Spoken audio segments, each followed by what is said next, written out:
రాష్ట్ర వ్యాప్తంగా జరిగే ఏ ఎన్నికల్లోనైనా పోటీ చేసి విజయం సాధించగల సత్తా ఒక తెలుగుదేశం పార్టీకే ఉందని చంద్రబాబు ప్రకటించారు. కొన్ని జిల్లాలు లేదా కొన్ని నియోజకవర్గాలకే పరిమితమైన వైఎస్ఆర్ కాంగ్రెస్ టీఆర్ఎస్ల గురించి ఆలోచన అనవసరమని పార్టీ శ్రేణులకు స్పష్టం చేశారు. వచ్చే ఖరీఫ్ సీజన్ను దృష్టిలో పెట్టుకుని రైతాంగ సమస్యలపై స్థానికంగా పోరాడాలని బాబు నేతలకు పిలుపునిచ్చారు. టీడీపీకి ఇక ముందున్నదంతా కష్టే ఫలి అని విశ్లేషించారు ఆ పార్టీ అధ్యక్షుడు చంద్రబాబు. స్థానిక సంస్థల ఎన్నికల్లో గెలుపే లక్ష్యంగా కృషి చేయాలని పార్టీ నేతలకు బాబు సూచించారు. నియోజకవర్గాల సమీక్షల్లో భాగంగా మూడో రోజు ఉదయం ఆయన గుంటూరు, నరసరావుపేట, ఒంగోలు, బాపట్ల, నంద్యాల, కర్నూలు స్థానాల నేతలతో సమీక్ష నిర్వహించారు. స్థానిక సంస్థలు పురపాలక ఎన్నికలు అయిన వెంటనే సాధారణ ఎన్నికలు ఉన్నందున గ్రామ, మండల, నియోజకవర్గ స్థాయిలో సమన్వయ కమిటీలను బలోపేతం చేయాలని పార్టీ నేతలను ఆదేశించారు బాబు. వైఎస్ఆర్సీపీ, టీఆర్ఎస్ లాంటి పార్టీలు కొన్ని జిల్లాలు, నియోజకవర్గాలకే పరిమితమైనందువల్ల రాష్ట్ర వ్యాప్తంగా చూస్తే ఇప్పుడు టీడీపీయే బలంగా ఉందని బాబు విశ్లేషించారు. వచ్చే అసెంబ్లీ సమావేశాల్లో ప్రభుత్వ వైఫల్యాలను ఎండగట్టేందుకు ఎమ్మెల్యేలు సిద్ధం కావాలని కోరారు. చంద్రబాబు నాయుడు గారి యొక్క సమక్షంలో 3 జిల్లాలు గుంటూరు, ఒంగోలు, కర్నూలు జిల్లాల పరిధిలోని పార్లమెంటు, అసెంబ్లీ నియోజకవర్గాల సమీక్ష జరిగింది. ఈ సమీక్షలో రేపు రాబోయే రోజుల్లో స్థానిక సంస్థ ఎన్నికల్లో విజయం సాధించే దిశగా పార్టీ యంత్రాంగం, పార్టీ నాయకత్వం ముందుకు నడవాలి, గెలిపే లక్ష్యంగా పనిచేయాలని చెప్పి వారు దిశానిర్దేశం చేయడం జరిగింది. అలాగే 2014 అసెంబ్లీ ఎన్నికలు వస్తూ ఉన్నాయి కాబట్టి గ్రామ స్థాయి, మండల స్థాయి, నియోజకవర్గ స్థాయిలో పార్టీ యంత్రాంగాన్ని అలాగే ప్రజలతో మరింత సమన్వయం చేసుకునే దిశగా అడుగులు ముందుకు వేయాలని చెప్పి కూడా కోరటం జరిగింది. ప్రజా వ్యతిరేక విధానాల వల్ల కాంగ్రెస్ బలహీనపడిందని, ఇదే అవకాశంగా ప్రజల్లో టీడీపీపై అభిమానం పెరిగే విధంగా పార్టీ శ్రేణులు నడుచుకోవాలని బాబు విజ్ఞప్తి చేశారు. ఒకవైపు అసెంబ్లీ, మరోవైపు చెలో అసెంబ్లీ కీలక కార్యక్రమాల్ని ముందు పెట్టుకుని భవిష్యత్ కార్యాచరణపై చర్చించేందుకు టీఆర్ఎస్ రాష్ట్ర కార్యవర్గం భేటీ అవుతోంది. ఈ నెల 9న తెలంగాణ భవన్లో జరిగే భేటీలో అసెంబ్లీపైనే ప్రధానంగా చర్చ జరగనుంది. కేసీఆర్ అధ్యక్షతన జరిగే సమావేశంలో పొలిట్ బ్యూరో సభ్యులు, పార్టీ ఎంపీలు, ఎమ్మెల్సీలు, ఎమ్మెల్యేలు పాల్గొంటారు. తెలంగాణ భవన్లో ఆదివారం నాడు టీఆర్ఎస్ రాష్ట్ర కార్యవర్గ భేటీ జరగనుంది. పొలిట్ బ్యూరో మెంబర్లు, కార్యవర్గ సభ్యులు, టీఆర్ఎస్ ప్రజాప్రతినిధులు సంయుక్త సమావేశంలో పాల్గొంటారు. రాష్ట్ర శాసనసభ సమావేశాలు జరుగుతున్న సమయంలో జేఏసీ పిలుపునిచ్చిన చలో అసెంబ్లీ కార్యవర్గ సమావేశంలో గులాబీ నేతలు చర్చించనున్నారు.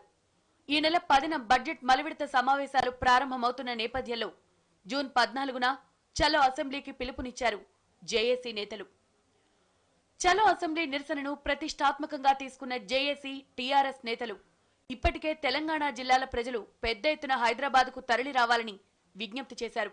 పార్టీ శ్రేణులంతా కలిసికట్టుగా పనిచేయాలని, చలో అసెంబ్లీని విజయవంతం చేయాలని కార్యవర్గ సమావేశంలో కేసీఆర్ కోరనున్నారు. ప్రధానంగా తెలంగాణ రాష్ట్ర సమితి 9 తారీఖు నాడు రాష్ట్ర కార్యవర్గం, అదేవిధంగా రాష్ట్ర పాలిట్ బ్యూరో, మన పార్లమెంట్ సభ్యులు, శాసనసభ్యులు, శాసనమండలి సభ్యులు అందరితో కూడా సమావేశం, ఒక జాయింట్ సమావేశాన్ని ఏర్పాటు చేయడం జరిగింది.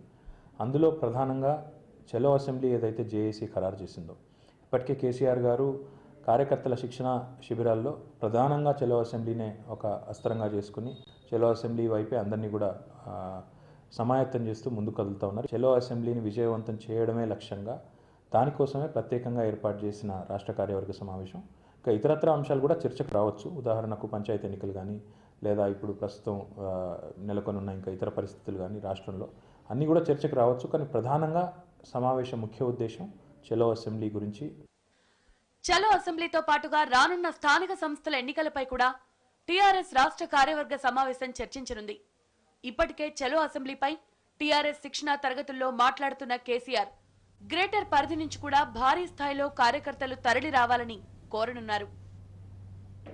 బీజేపీలో జరుగుతున్న కోల్డ్ వార్ను విపక్షాలు అడ్వాంటేజ్గా తీసుకున్నాయి.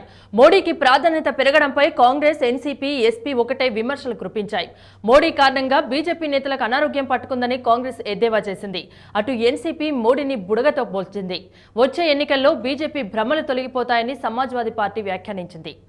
గోవా సమావేశాలు వేదికగా బీజేపీలో అంతర్గత విభేదాలు రచ్చకెక్కడంతో ఇదే అదునుగా విమర్శలు సంధించాయి విపక్షాలు. మోడీ కారణంగా బీజేపీ నేతలకు అనారోగ్యం పట్టుకుందని ఎద్దేవా చేశారు కాంగ్రెస్ నేతలు. మోడీతో బీజేపీకే ఇన్ని ఇబ్బందులుంటే ఇక దేశం ఎన్ని ఇబ్బందులు పడాల్సి వస్తుందోనని విమర్శించారు ఆ పార్టీ నేత రషీద్ అల్వి. అభివృద్ధి ప్రచారంలో మోడీ వర్గం అద్వానీ వర్గాన్ని మించిపోయిందని ఆయన వ్యంగ్యాస్త్రాలు విసిరారు. नरेंद्र मोदी जी की वजह से बीजेपी के अपने ही नेताओं की तबीयत खराब हो जाती है. मुझे मेरी तमाम सहानुभूति है उन नेताओं के साथ जिनकी तबीयत खराब हो. న్యూమోనియా లాగే గోవాలో నమోనైటిస్ వ్యాధి ప్రబలిందని కాంగ్రెస్ కు చెందిన మరో నేత రేణుకా చౌదరి విమర్శలు కురిపించారు. నమో మోడీ అంటూ బీజేపీ ఆయనకు ప్రాధాన్యత ఇవ్వడంపై ఆమె ఈ విధంగా స్పందించారు. तो गोवा का मुख्यमंत्री जी को मैं सलाह दे रही हूँ कि इसको बीमारी शायद निमोनिया का जैसा नमोनियाटिस कुछ होगा तो इलाज जल्दी करवाएं, नहीं तो टूरिज्म पे असर पड़ेगा गोवा में. ప్రధాని అభ్యర్థిగా ఎవరి పేరైతే ఎక్కువ పబ్లిసిటీలో ఉంటుందో వారెప్పుడు ప్రధాని కాలేరన్నారు ఎన్సీపీ నేత శరద్ పవార్. నరేంద్ర మోడీని ఆయన గాలిలో తేలియాడుతున్న బుడగలా అభివర్ణించారు. అదెప్పుడైనా పేలుతుందని విమర్శించారు. తన రాజకీయ జీవితంలో ఇలాంటి ఎన్నో బుడగలు పేలిపోగా చూశానన్నారు శరద్ పవార్. యూపీఏ మిత్రపక్షాలతో పాటు సర్కారుకు బయట నుంచి మద్దతిస్తున్న సమాజ్వాదీ కూడా నరేంద్ర మోడీని టార్గెట్ చేసింది. దేశమంతా గుజరాతీకరణ చేయాలంటే కుదరదని ఆ పార్టీ నేతలు చెప్పారు. ఒక్కో ప్రాంత ప్రజలు తీర్పు ఒక్కో రకంగా ఉంటుందన్న విషయాన్ని గుర్తించాలని సూచించారు. సాధారణ ఎన్నికల్లో బీజేపీ భ్రమలు తొలగిపోతాయన్నారు సమాజ్వాదీ నేతలు. అవినీతి పరులకు ఆయన సింహ స్వప్నం. అక్రమార్కుల పాల్ట కనిపించని నాలుగో సింహం. రాష్ట్రంలో సునామీ సృష్టించిన 3 అవినీతి కేసులను చాకచక్యంగా విచారించి అందరి చేత శభాష్ అనిపించుకున్న డేరింగ్ అండ్ డాషింగ్ ఐపీఎస్ అధికారి ఆయనే సిబిఐ జేడీ లక్ష్మీనారాయణ. కేసుల విచారణ తుది దశలో ఉండగా జేడీ బదిలీ కావడం రాష్ట్ర ప్రజలను, ఆయన అభిమానులను ఆందోళనకు గురిచేసింది. గత 7 ఏళ్లుగా రాష్ట్రంలో సంచలనాలకు కేంద్ర బిందువుగా మారిన సిబిఐ జేడీ లక్ష్మీనారాయణ ఎట్టకేలకు బదిలీ అయ్యారు. మహారాష్ట్ర కేడర్ ఐపీఎస్ అధికారైన లక్ష్మీనారాయణ రాష్ట్రంలో డిప్యుటేషన్ పూర్తి కావడంతో తిరిగి మహారాష్ట్ర వెళ్లిపోయారు. ఆయన స్థానంలో చెన్నైకి చెందిన సిబిఐ జేడీ అరుణాచలంకు అదనపు బాధ్యతలను అప్పగించారు. సిబిఐ అధికారంటే మనం సినిమాలోనే చూస్తుంటాం. కానీ నిజ జీవితంలో సామాన్య మానవులు ఓ సిబిఐ అధికారిని దగ్గరగా చూడటం, ఆయన అభిమానులుగా మారారంటే ఆ క్రెడిట్ జేడీ లక్ష్మీనారాయణకే దక్కింది. 7 ఏళ్లుగా రాష్ట్రంలో కేసుల విచారణలో బిజీగా ఉంటూ అప్పుడప్పుడు మీడియాతో మాట్లాడుతూ సిబిఐ అధికారి అంటే ఇలా ఉండాలి అనే విధంగా వ్యవహరించాడు జేడీ లక్ష్మీనారాయణ. పేరు లక్ష్మీనారాయణ అయినా తాను సిబిఐ జాయింట్ డైరెక్టర్ కావడంతో జేడీ లక్ష్మీనారాయణగా ప్రజలకు సుపరిచితమయ్యారు. రాష్ట్ర రాజకీయాల్లో సంచలనం సృష్టించిన జగన్ అక్రమాస్తులు, ఎంఆర్, ఓబులాపురం మైనింగ్ కంపెనీల అక్రమాల కేసుల్లో లక్ష్మీనారాయణ విచారణ తీరు సామాన్యుడిని కూడా ఆకట్టుకుంది. చట్టం ఎవరికి చుట్టం కాదన్నట్లు కేసులో ఉన్న ప్రముఖులను సైతం అరెస్టు చేసి చెంచల్గూడ జైలు బాట పట్టించారు లక్ష్మీనారాయణ. రాజకీయ నాయకులు మొదలు ఐఏఎస్ ఆఫీసర్లు వరకు ఆరోపణలు ఎదుర్కొన్న ఏ వ్యక్తిని వదిలిపెట్టలేదు లక్ష్మీనారాయణ దర్యాప్తు.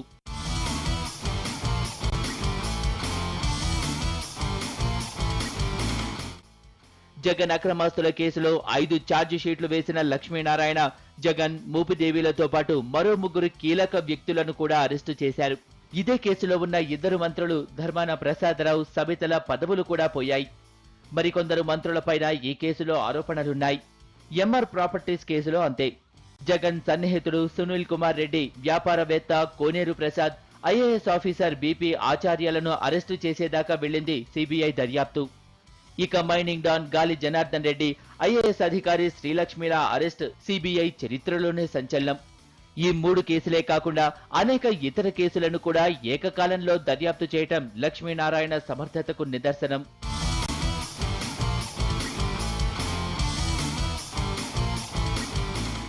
కోట్ల రూపాయలు చేతులు మారిన గాలి జనార్దన్ రెడ్డి బెయిల్ స్కామ్ లో పక్కా ఆధారాలు సేకరించి CBI principal court in charge judge Pattabhi రామయ్యతో పాటు కేసులో నిందితులుగా ఉన్న పట్టాభి కుమారుడు రవిచంద్ర, గాలి జనార్దన్ రెడ్డి సోదరుడు సోమశేఖర్ రెడ్డి, దశరథరామరెడ్డి, కంప్లీ ఎమ్మెల్యే సురేష్ కుమార్, న్యాయవాది Aditya, rowdy sheeter Yadagirirao, retired judge చలపతిరావులను కటకటాల్లోకి తోశారు జేడీ లక్ష్మీనారాయణ. అవినీతి అక్రమార్కుల గుండెల్లో రైళ్లు పరిగెత్తించిన జేడీ లక్ష్మీనారాయణ దర్యాప్తు తీరు ఆయనకు ఎందరో అభిమానులను తయారు చేసింది. రాష్ట్రంలో ఆయన పేరిట అభిమాన సంఘాలే ఏర్పడ్డాయి. యువతకు ఆదర్శమూర్తంటూ పల్లెలు పట్టణాల్లో ఫ్లెక్సీలు వెలిశాయి. అభిమానుల నుంచి ఎన్ని ప్రశంసలు అందుకున్నారో అదే స్థాయిలో ప్రత్యర్థుల నుంచి ఆరోపణలు విమర్శలు ఎదుర్కొన్నారు జేడీ లక్ష్మీనారాయణ. రాష్ట్రంలో అక్రమాస్తుల కేసు దర్యాప్తు కీలక దశలో ఉన్న తరుణంలో లక్ష్మీనారాయణ బదిలీ చర్చనీయాంశమైంది. జేడీ లక్ష్మీనారాయణ బదిలీతో కేసులో పురోగతి ఉండదని, ఆయన బదిలీని నిలిపివేయాలంటూ గతంలో హైకోర్టులో ఓ పిటిషన్ దాఖలైంది. ఆ పిటిషన్ను హైకోర్టు కొట్టేసింది. ఇదే విషయమై తాజాగా మరో పిటిషన్ దాఖలైంది. పిటిషన్పై ఈ నెల 10న హైకోర్టులో విచారణ జరగనుంది. కేసుల దర్యాప్తుల్లో జేడీ చూపించిన చొరవ వచ్చే కొత్త అధికారి చూపిస్తాడా అనే ప్రశ్న తెరపైకొస్తోంది. సిబిఐకే గుర్తింపు తెచ్చేలా పనిచేసిన లక్ష్మీనారాయణకు ఏమాత్రం తీసిపోకుండా వచ్చే అధికారి కూడా పనిచేయాలని ప్రజలు కోరుతున్నారు. ఎర్రచందనం మాఫియా రంగులు మారుస్తోంది. అటవీ శాఖ అధికారుల ఎత్తులకు పై ఎత్తులు వేస్తూ సరికొత్త సవాల్ విసురుతోంది. మామిడికాయల లోడ్ ముసుగులో రెడ్ శాండిల్ తరలిస్తూ రెడ్ హ్యాండెడ్ గా దొరికిపోయారు కలప స్మగ్లర్లు. ప్రభుత్వం ఎన్ని ప్రయత్నాలు చేసినా, పోలీసులు ఎన్ని ఎత్తులు వేసినా ఎప్పటికప్పుడు పై ఎత్తులు వేస్తూనే ఉన్నారు ఎర్రచందనం దొంగలు. అధికారులు కళ్లుగప్పి ఎర్రచందనాన్ని ఎల్లలు దాటిస్తున్నారు. పోలీసులు నిఘా పెంచినా అడవి దొంగల ఆట కట్టించలేకపోతున్నారు. ఎర్ర బంగారం అక్రమ రవాణాను అరికట్టలేకపోతున్నారు. నెల్లూరు జిల్లా ఆదురుపల్లి నుంచి లక్షల విలువైన రెడ్ శాండిల్ చెన్నైకి రవాణా అవుతుందన్న సమాచారం గుంటూరు రేంజ్ ఫ్లయింగ్ స్క్వాడ్ అధికారులకు అందింది. దీంతో అప్రమత్తమైన సిబ్బంది కోల్కతా చెన్నై రహదారిపై కాపు కాశారు. చెల్లగూరు దగ్గర మామిడికాయల లోడు ముసుగులో వెడుతున్న TN67 AC 3542 వాహనాన్ని అనుమానంతో అధికారులు ఆపారు. అయితే వాహనం ఆగకుండా వెళ్లిపోవడంతో సినీ ఫక్కీలో చేర్చేసి సూళ్లూరుపేట దగ్గర పట్టుకున్నారు. 7 లక్షల రూపాయల విలువైన ఎర్రచందనం దొంగల్ని స్వాధీనం చేసుకున్నారు. వాహనాన్ని సీజ్ చేశారు. స్మగ్లర్ నరసింహను అదుపులోకి తీసుకుని విచారిస్తున్నారు. చెక్ చేస్తూ ఈ చెల్లకూరు ఈ బస్ అక్కడ లారీ లాగిన చోట అవన్నీ చెక్ చేస్తూ వచ్చాం. ఈ లోపల మాకు బండి మాకంటే ముందు వెళ్తుంది కాబట్టి మా FIO బాబు గారికి మేము ఫోన్ చేసి చెప్పడం జరిగింది. మా DFO గారు అప్పుడు ఈ టోల్కులా దగ్గర బండి పట్టుకొని సీజ్ చేసామండి. అయితే ఎర్రచందనం దొంగల స్మగ్లింగ్ తో తనకు ఎలాంటి సంబంధం లేదని నిందితుడు చెబుతున్నాడు. మణిపాల్ దగ్గర తీసుకెళ్లాడు. మణిపాల్ దగ్గర తీసుకుపోతే నుంచి ఎవరో ఒక అతను వచ్చాడు. ఆయన మాట్లాడుకున్నాడు. నిన్న నైట్ ఈ బండి కూడా పంపించేస్తాను నన్ను. బండి తీసుకుని ఆడ పెట్టారు. లోడ్ వాళ్ళందరూ వాళ్ళే చేస్తారు. మాడికలంతా మోసింది వాళ్ళే సార్. ఆయన చూసించాలి సార్. అది నీళ్ళలో ఉండింది. ఒక 10-15 మంది కూలోళ్ళు వచ్చారు. ఎత్తారు అంతా మణిపాల్ దగ్గర. మరోవైపు డక్కిలి మండలం డి వడ్డిపల్లిలో కూడా ఫ్లయింగ్ స్క్వాడ్ అధికారులు తనిఖీలు నిర్వహించారు. వ్యవసాయ బావిలో దాచిన ఎర్రచందనం దొంగలను స్వాధీనం చేసుకున్నారు. వీటి విలువ 5 లక్షల రూపాయలు ఉంటుందని చెబుతున్నారు. స్మగ్లర్ల కోసం అధికారులు గాలిస్తున్నారు. వ్యాన్ను ఢీకొన్న లారీ, 4 మృతి.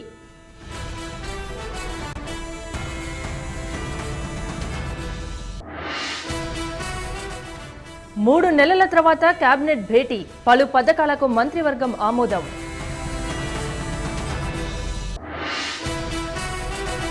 అధిష్టానం ఒప్పుకుంటే సీఎం నౌతా, మనసులో మాట చెప్పిన చిరంజీవి.